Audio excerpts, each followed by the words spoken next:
सभी लोगों को मेरा नमन। और हमारी चर्चा चल रही थी बायोसाइकोलॉजी के बारे में। बायोसाइकोलॉजी का आप समझ गए होंगे क्या मतलब है बायोसाइकोलॉजी, जिसमें शरीर, मन और आत्मा तीनों का कॉम्बिनेशन है। तो शरीर में क्या है, हमारी ग्लैंड्स है और ग्लैंड्स हार्मोन सिक्रेशन होता है। वो आपको मैं बोला था, उसका ऑर्डर जो है ऊपर से ऊपर का ग्लैंड नीचे के ग्लैंड को कंट्रोल करता है। और मानसिक रूप में क्या है, हमारे प्लेक्सिस है, चक्र है, जो हमारे एक्सप्रेशन को कंट्रोल करते हैं। और स्पिरिचुअल लेवल में क्या है, सोल है, जो हमारे आत्मा है। तो आत्मा सभी को, मन को कंट्रोल करती है। तो उसके बारे में हमारी चर्चा चली थी। तो बायोसाइकोलॉजी में अगर हम लोग अगर जाएं तो हमें ये ध्यान देना पड़ेगा कि हमारा जो सहस्रार चक्र है, या बोल सकते हैं ग्लैंड के बारे में कि जो पीनियल ग्लैंड है वो क्या है, ये स्पिरिचुअल ग्लैंड है ना। और हमारा जो पिट्यूटरी ग्लैंड है, पिट्यूटरी ग्लैंड क्या है, ये साइकिक ग्लैंड है। और हमारे बाकी जो नीचे के ग्लैंड्स है वो फिजिकल है। तो आपको मैंने बताया था कि जो तीनों का कॉम्बिनेशन है यही बायोसाइकोलॉजी है, यानी स्पिरिचुअल, साइकिक एंड फिजिकल।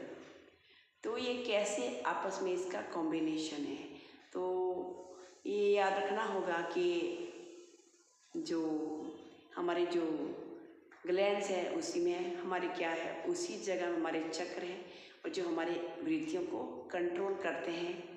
और अब वृत्तियाँ क्या है कि ये बड़े बड़े जीवों में ज़्यादा है उन लोगों में, और जो छोटे जीवन में कम वृत्तियाँ हैं, है ना। तो ये तीनों आपस में कैसे फंक्शन करते हैं, एक उदाहरण के लिए मैं थोड़ा सा दे रही हूँ कि एक बार कैलिफोर्निया में क्या हो गया था, कैंसर का रिसर्च चल रहा था कि ये कैसे ये ज़्यादा बढ़ता है और कैसे इसको हम कम कर सकते हैं। तो रिसर्च चल रहा था, तो उसी बीच में एक न्यूज़ आया कि एक बहुत अच्छी मेडिसिन का खोज हुआ है जो जल्दी ही पेशेंट को, कैंसर के पेशेंट को ठीक करेगा। तो जो कैंसर पेशेंट थे, जब उन लोगों ने न्यूज़ पढ़ा तो उन लोगों को आशा जगी कि अब हमारा कैंसर से कोई डर नहीं है, अभी हम लोग ठीक हो जाएंगे। तो कैसे ये काम किया, जो आशा वृत्ति है हमारे अनाहत चक्र में होती है, यानी अनाहत चक्र का मतलब है हमारा जो थाइमस ग्लैंड है, वहीं पे हमारी प्लेक्स क्या है, यहाँ चक्र क्या है, वहाँ पे हमारा अनाहत चक्र। तो अनाहत चक्र में जो एक वृत्ति है, ऐसे यहाँ पे हमारी 12 वृत्तियाँ हैं, उसमें से एक है आशा। तो उस चक्र में उन लोगों को क्या हो गई, आशा वृत्ति जो है ज़्यादा काम करने लगी कि अरे हम तो इस मेडिसिन से ठीक हो जाएंगे। और सचमुच में मतलब 90% वो लोग ठीक भी होने लगे, हो गए मतलब।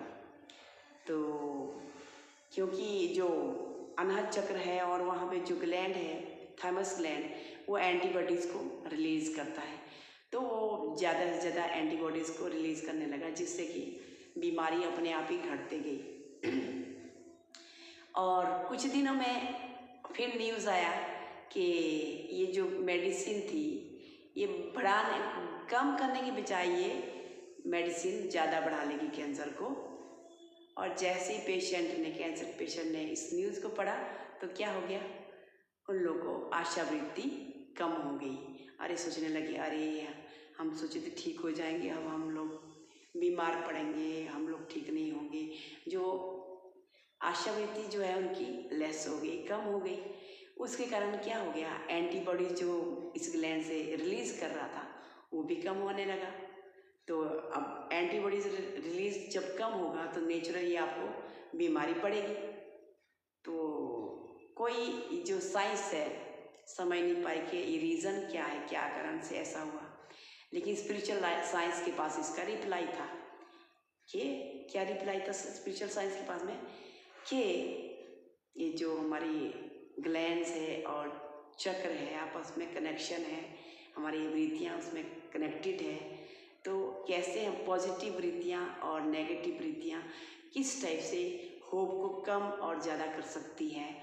तो ये एक एग्जाम्पल है इसका आपस का जो कोऑर्डिनेट कोऑपरेशन है ग्लैंड्स और चक्रों का और वृत्तियों का। तो आप देख सकते हो कि किस तरह से ये काम करती है हमारी बॉडी में और हमारे माइंड में। तो और अगली बार हम मिलते हैं तो हम ग्लैंड्स कैसे फंक्शन करते हैं और हमारे प्लेक्सिस कैसे फंक्शन करते हैं और डिटेल से अब जानेंगे नेक्स्ट वीडियो में। तब तक के लिए धन्यवाद। फॉलो कीजिए, शेयर कीजिए, लाइक कीजिए। धन्यवाद, नमस्कार।